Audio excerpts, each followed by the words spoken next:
Bonjour à tous, soyez bienvenus à cette émission France en direct. Aujourd'hui, nous allons parler d'une chose très importante qui c'est la famille.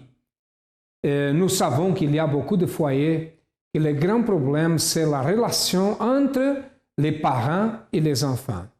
Et normalement, les parents, un grand pourcentage, ne savent pas comprendre les problèmes de ces enfants.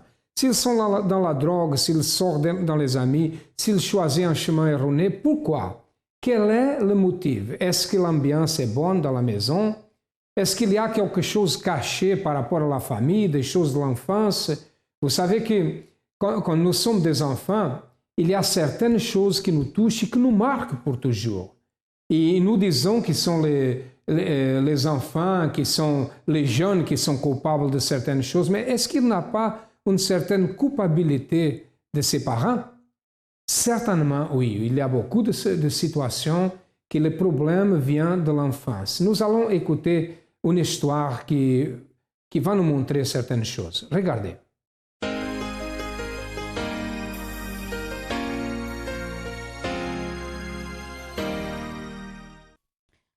Alors, avant d'arriver au centre d'accueil, malgré mon jeune âge, j'avais déjà une vie détruite parce que j'étais très triste.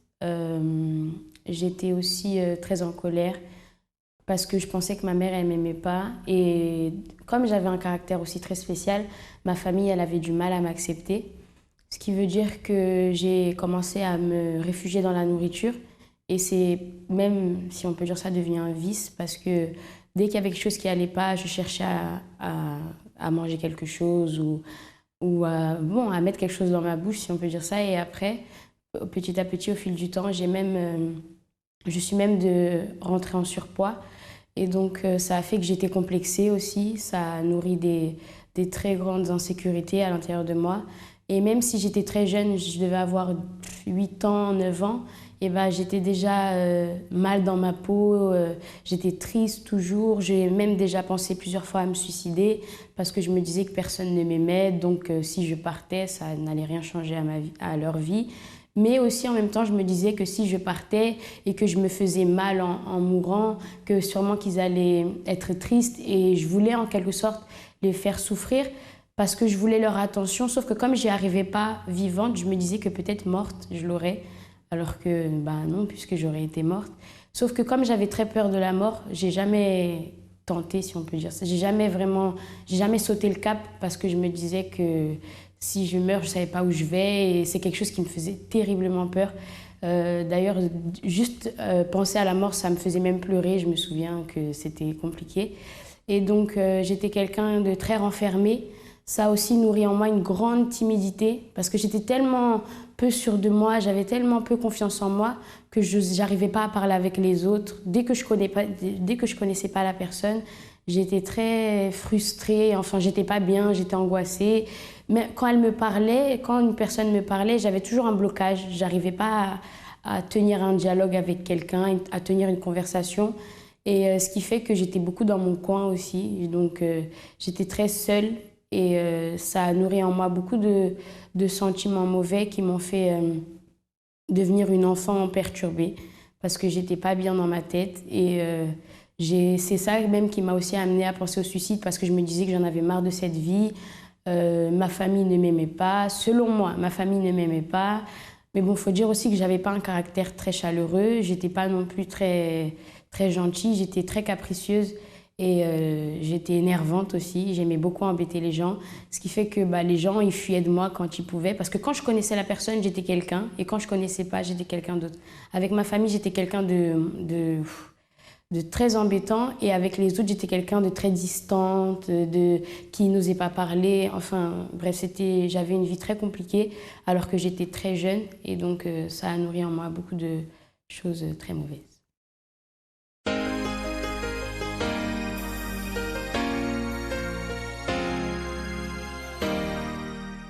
Je faisais des cauchemars quand je m'endormais. J'avais des insomnies aussi, donc du coup, des fois, je restais jusqu'à 4 h du matin sans dormir. Et lorsque je m'endormais, en fait, c'était pour pas vraiment dormir parce que le cauchemar me réveillait. J'étais une personne, lorsqu'on me faisait quelque chose, j'avais beaucoup de mal à pardonner. C'est-à-dire que je ne vais pas rendre le mal pour le mal, mais je gardais à l'intérieur de moi Et cette personne en fait qui m'avait fait du mal, je l'ignorais. Pour moi, elle n'existait plus. Et je voulais même pas entendre parler de ces genres de personnes, quoi. Et c'est comme ça, en fait, j'ai commencé à avoir des petits copains pour essayer de remplir ce vide que j'avais à l'intérieur de moi. Mais le vide était toujours là, en fait. Donc, on m'a invitée au centre d'accueil. Je suis arrivée. Le premier jour, quand je suis arrivée, le pasteur, il parlait, mais j'avais vraiment l'impression qu'il parlait de moi, qu'il parlait de ma vie. Et j'ai dit, dans ma tête, je me suis dit, la personne qui m'a invitée, en fait, a été raconter ma vie au pasteur. Voilà. Parce que c'était trop moi qui... En plus, j'avais tout le temps l'impression qu'il me regardait. Donc, je me dis, il y a quelque chose qui ne va pas. Ou il est devin, ou ce qu'il dit, c'est de Dieu, ou alors il y a un truc. Et en fait, ça m'a plu. Ça m'a plu parce qu'en fait, il disait qu'on pouvait changer, Dieu pouvait nous aider et qu'il fallait que nous prenions la décision en fait, de vouloir changer. C'était à ce moment-là que j'ai commencé à participer aux campagnes d'Israël. Je ne savais pas ce que c'était. J'ai demandé pourquoi ça s'appelait campagne d'Israël. On m'a expliqué. En fait, il faut savoir que moi, j'avais du mal à aller vers les gens en fait, quand je suis arrivée au centre d'accueil. C'est plutôt les ouvriers qui venaient vers moi et c'est plutôt les pasteurs qui venaient vers moi.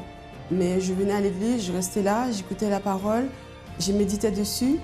J'ai participé à ma première campagne d'Israël. Ensuite, j'ai commencé à participer aux chaînes de prière, le vendredi, le mercredi, le jeudi. Voilà, parce que maintenant, je ne peux plus m'en passer. Et c'est comme ça, en fait, que j'ai donné mon tout. Il faut savoir que ma première campagne d'Israël, c'était vraiment un moment où c'était vraiment très difficile pour moi au niveau financier, en fait.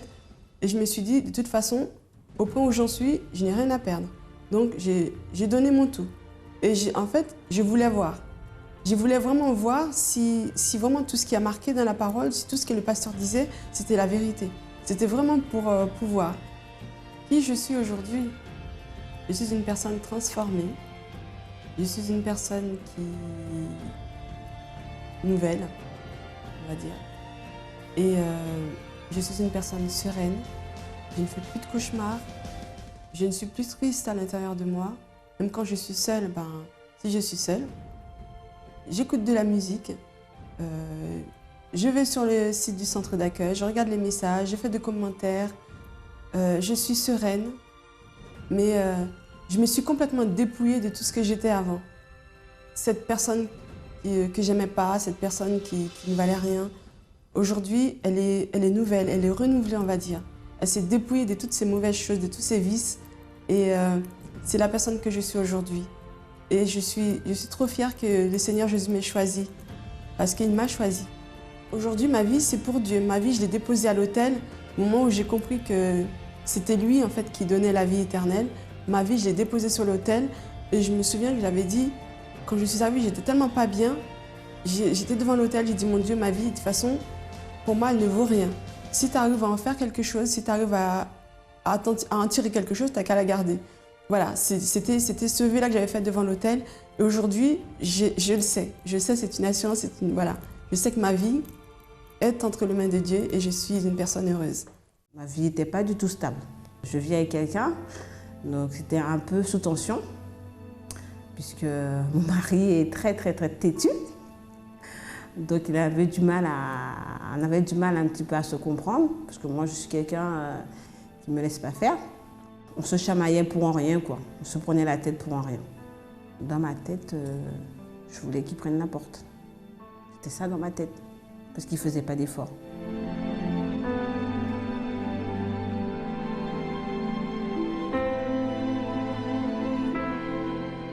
Dès qu'on me disait un truc, j'avais tout de suite la réponse derrière.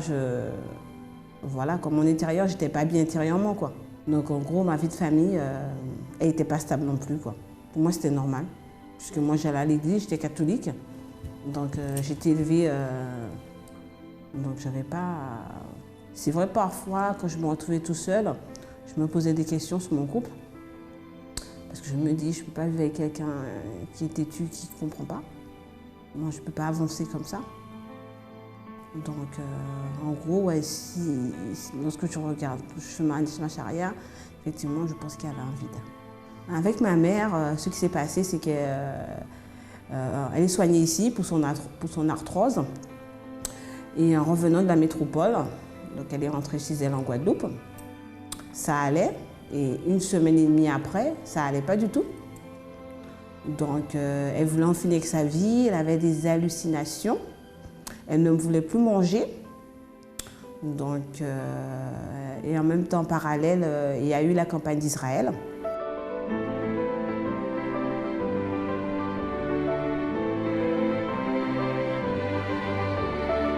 J'ai sacrifié pour elle. J'ai dit, Dieu, je sais que tu es un Dieu vivant puisque tu m'as fait pas mal de... J'ai eu pas mal de victoires quand même. Donc, je veux que tu guérisses ma mère. Donc, j'ai sacrifié pour ça.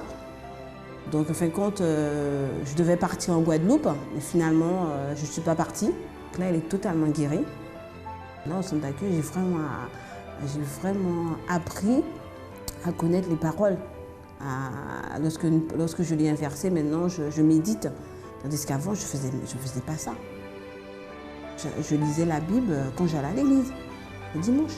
Attends, mon mariage, ça va, on s'est mariés, on a eu un 2e bébé.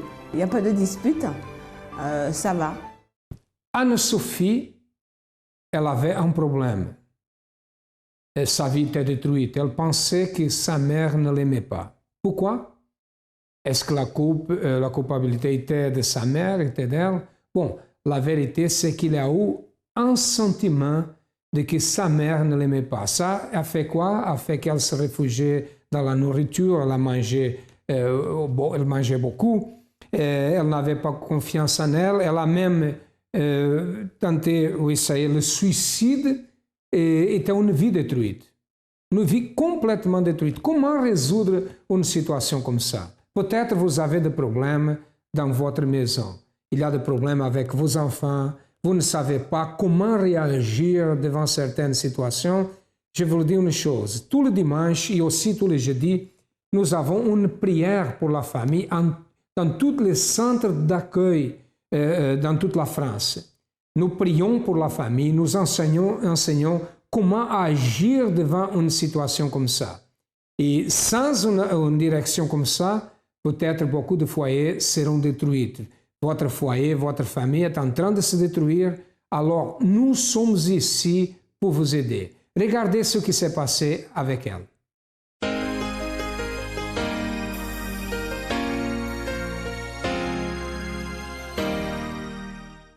Alors ensuite, ma mère, elle m'a invitée au centre d'accueil.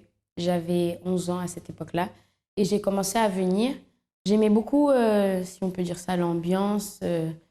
J'aimais beaucoup ce qui se passait, même si c'est vrai qu'au début, j'avais un peu peur parce que je me disais que c'était différent, c'était bizarre. Mais ça m'a attirée et donc j'ai commencé à venir. Sauf que je venais, mais je venais juste pour être là. Ma vie, elle continuait pareil, j'étais timide pareil.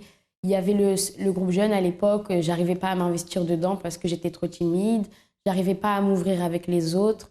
Enfin, c'était compliqué au début quand je suis arrivée. Sauf que petit à petit, j'ai vu que ce Dieu de qui les différents pasteurs y parlaient, etc., eh bien, c'était le Dieu qui pouvait m'aider. Parce qu'au bout d'un moment, j'ai vu que j'étais trop pas bien et je me suis dit, il faut que je change cette situation. Alors, j'ai commencé à chercher Dieu, justement.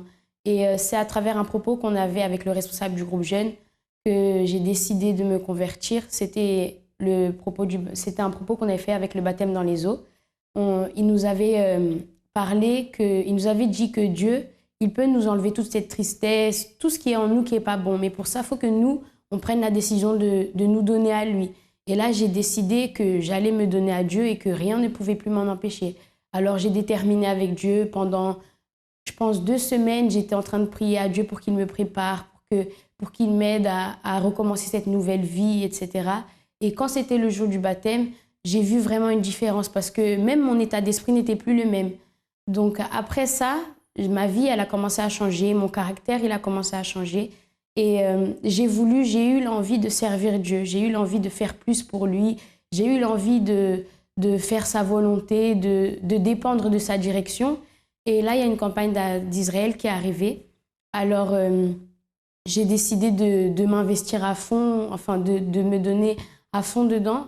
Et à cette époque-là, j'avais 14 ans, donc j'avais aucun revenu, j'avais rien, j'avais aucune ressource financière.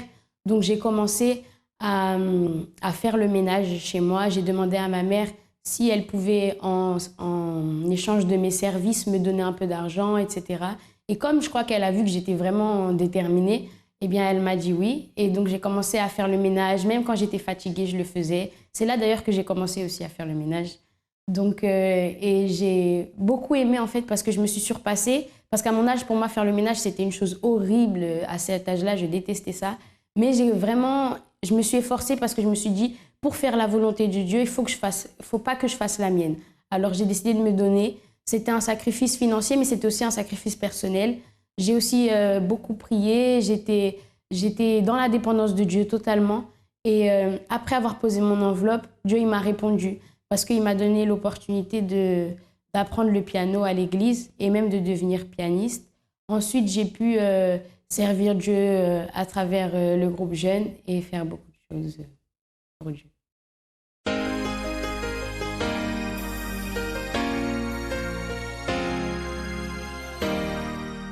Ma fille, au moment que je l'invitais à l'église, elle ne voulait jamais venir. Elle était rebelle. Je demandais à son père pour qu'elle puisse venir. Son père ne voulait pas qu'elle vienne. Et par moments, moi-même, je la forçais à venir. Et puis un jour, je me suis dit non, il ne faut pas que je la force à venir. Il faut que je laisse Dieu faire. Et au moment que je l'ai laissée, un jour, il y avait un événement du groupe Jeunes. Et il y a un des jeunes qui l'a invitée. Elle est venue et depuis, elle est dans le groupe Jeunes. Elle se donne, elle fait partie du groupe de chant. Elle est là tous les samedis, même en semaine, elle est là, elle se donne. Elle a changé? Elle a changé complètement. À travers le vœu que vous avez fait? Vœu, les chaînes de prière, les offrandes et tout, elle a changé. Amen. Grâce à Dieu. Amen. J'étais privée de ma famille. Je n'avais pas une stabilité de vie familiale. C'est-à-dire, même mes propres enfants étaient comprimés, pas ma propre famille aussi. Parce que ma propre famille comprimait mes enfants. Puis ils se servaient d'eux comme moi, je dois travailler pour eux. Donc, comme on a grandi dans le catholicisme, et moi j'ai connu le Seigneur avant eux. Bon, j'ai connu le Seigneur que mes parents n'ont pas connu parce qu'on allait chez les catholiques. Donc, pour faire convertir mes enfants, c'était tout un problème. Pour vivre même dans le même toit avec mes enfants, c'était tout un problème. Donc, quand je suis venue en France, j'ai fait les papiers français pour mes enfants. Ça a été bloqué parce qu'eux, ils disaient qu'ils verront là où mes enfants vont traverser la mer pour venir vivre avec moi. Donc, j'ai demandé à Dieu de me diriger parce que j'avais besoin de la main de Dieu et j'ai eu les semeurs, les évangélistes qui m'ont évangélisé. Je suis venue ici trouver la période de la campagne d'Israël. Je n'ai pas cherché à comprendre. Dès que j'ai vu les témoignages, j'ai pris l'enveloppe. La même semaine que j'ai déposé l'enveloppe, au bout de 4 ans que j'avais déjà demandé leur nationalité, ça ne venait pas. La même semaine que j'ai déposé l'enveloppe, c'était le dimanche. Le lundi matin, j'ai eu ma convocation pour aller retirer leur certificat de nationalité française. Et après que j'ai eu leur nationalité, même pour les faire venir, c'était encore un combat pour leur faire les passeports pour entrer ici. J'ai continué par des chaînes de prière, des jeûnes, des sacrifices, les campagnes d'Israël encore, pour aller les chercher. Et Dieu a ouvert la porte pour qu'ils soient. Ils sont là.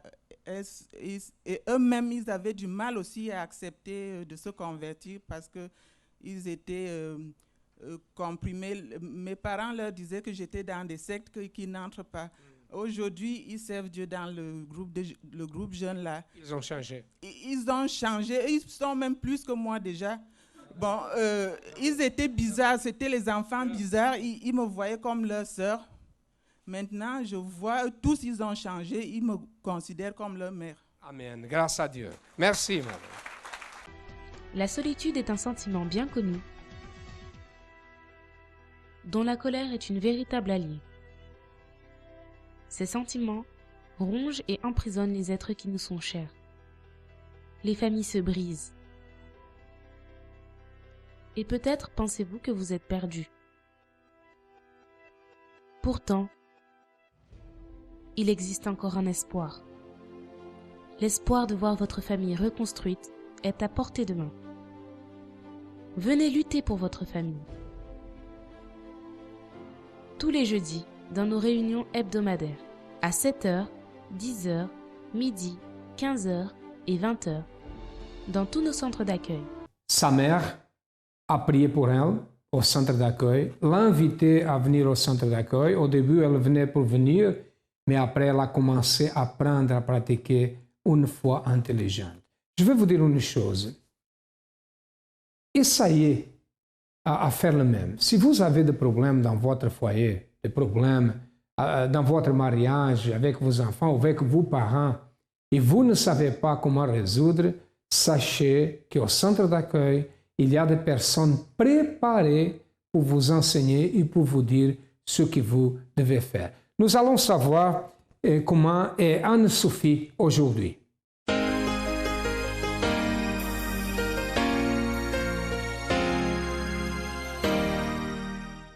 Alors maintenant, je suis une Anne-Sophie totalement différente.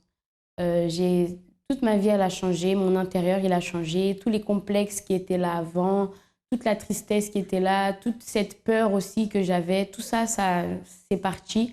À partir du moment où j'ai commencé à me donner à Dieu, à travers cette campagne Israël, j'ai eu l'opportunité aussi de servir Dieu et maintenant, je cherche à le servir encore plus à chaque jour. Enfin, je peux dire que j'ai une vie réalisée et que ma vie, elle n'a rien à voir avec avant. Maintenant, j'aime la vie. Maintenant, je suis contente de vivre. Je suis plus...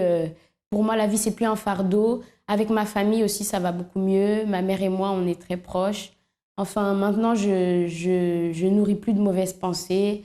Ma vie, elle est complètement différente. Et tout ça, c'est grâce aux différents enseignements que j'ai pu avoir en venant au centre d'accueil. C'est aussi... parce que j'ai pris ma décision et je ne regrette pas du tout parce qu'au jour d'aujourd'hui, ma vie, elle n'a rien à voir. J'ai grandi et j'ai eu l'opportunité de grandir avec Dieu et c'est quelque chose que j'échangerais pour rien au monde.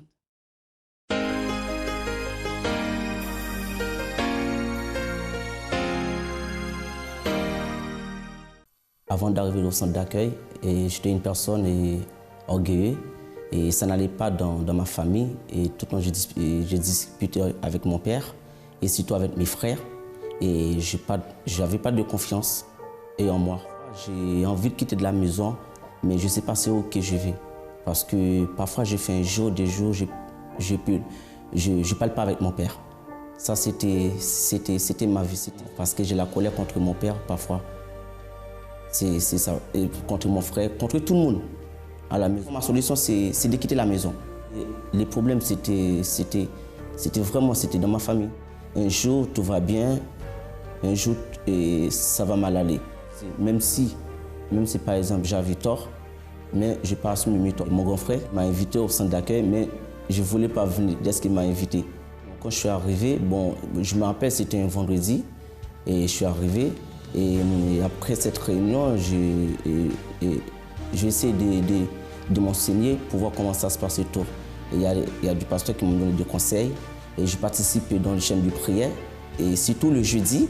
Mais c'est plus pour mon père parce que je participais dans une campagne d'Israël. Mais dans cette campagne d'Israël, je participais, c'était pour ma vie financière. Mais il y a une voix qui me disait si tu as des problèmes dans votre famille, pourquoi tu veux participer dans cette campagne? Et Israël pour votre vie financière. Mais si mieux participer pour votre famille, c'est là que je me suis lancé dans cette campagne d'Israël pour mon père. Pourquoi? Parce que je voulais que ça change dans ma famille. J'ai participé dans cette campagne, c'était plus pour mon père. C'est pas pour moi et tout, pour mes frères, mais c'était plus pour mon père. Dans cette campagne, et oui, par exemple, je gênais et j'ai prié, surtout jeûné et je me sacrifiais tout mon salaire déjà comme un sacrifice et tout. Pourquoi? C'est parce que je voulais vraiment un changement. Et le jour même que je suis venu aller déposer mon sacrifice et le jour que mon père m'a demandé de venir à l'église avec moi. Quand je participais dans cette campagne, j'étais tellement concentré, je pense que je n'ai même pas attendu de voir négativité. Et tout ce qui vient dans ma tête, c'est déposer, aller jusqu'au bout. Le jour même que j'ai déposé mon sacrifice, mon père me demande de venir. Franchement, il y a un grand changement par rapport à lui. Et il vient maintenant à l'église. Il est 24 sur 24 à l'église. Il vient lundi jusqu'à dimanche à l'église et tout. Et là, même le samedi, il est là pour évangéliser. Dieu, il a vraiment transformé sa vie. Et franchement, quand je vois de lui, franchement, je suis fier. Je suis fier parce que, franchement, je vois vraiment le changement à l'intérieur de lui. Ça se passe très bien. Ça se passe très bien à la maison. Il n'y a pas de dispute, je n'ai pas de colère, je n'ai pas donné à mon père. Là maintenant c'est lui qui nous pousse d'aller à l'église maintenant. Là, franchement, c'est là vraiment que je vois que Dieu a vraiment transformé sa vie. Une personne complètement transformée, n'est-ce pas? Aujourd'hui, elle aime sa famille, elle a un autre caractère, ne pense plus au suicide, est une personne qui a un autocontrôle, autodiscipline, parce que l'esprit qui le dirige, ou soit l'énergie qui le dirige aujourd'hui, c'est l'énergie positive. Je vais vous dire que si vous avez besoin de notre aide, nous sommes situés au 254 de rue du Faubourg Saint-Martin, au 10e à Paris. Nous avons d'autres centres d'accueil, vous avez le numéro de téléphone, n'hésitez pas, nous sommes là pour vous aider. À demain et que Dieu vous bénisse à tous abondamment.